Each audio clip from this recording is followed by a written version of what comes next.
تعالوا بقى النهاردة نعمل مع بعض أكلة بجد عظمة، ومش هتاخد مننا ولا وقت ولا مجهود ولا أي حاجة، لأن طبعا انتوا عارفين الجو حر نار. فعايزين نخرج من المطبخ بسرعة. بس قبل أي حاجة تعالوا نصلي على النبي مع بعض كده. اللهم صل وسلم وبارك عليك يا حبيبي يا رسول الله. تعالوا بينا نخش بقى على الوصفة. أنا هنا هجيب صينية كده واحط فيها معلقة سمنة على زيت. وده كان بفتيك. طبعا الجو حر بقى، ولا قادرين نتبل ولا نحط في بقسماط ولا نحمر ولا حاجة، فخدوا الوصفة دي في السريع السريع كده هتعجبكم جدا. من غير بقى ولا اي تتبيلة ولا اي حاجة، هحطه كده في السمنة. يعني معلقة سمنة على زيت كده عشان يدينا ميكس حلو في الطعم.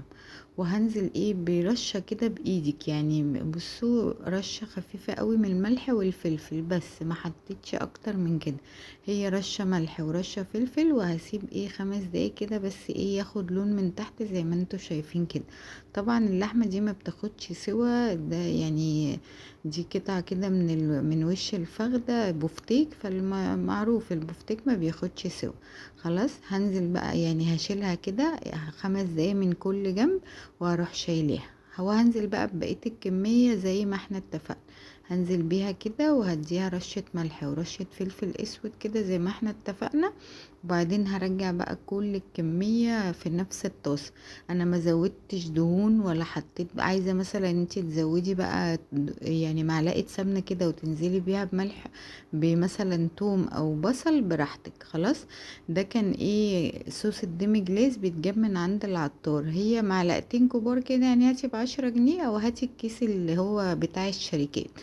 معلقتين كبار كده من صوص الديمي جلاس، وهدوبه كده زي ما اكنك بتدوبي النشا. بس انا مش هنزل هنا غير بعد اما تكون اللحمه استوت. ركزوا في التركية دي عشان تدعيلي على الوصفه التحفه دي.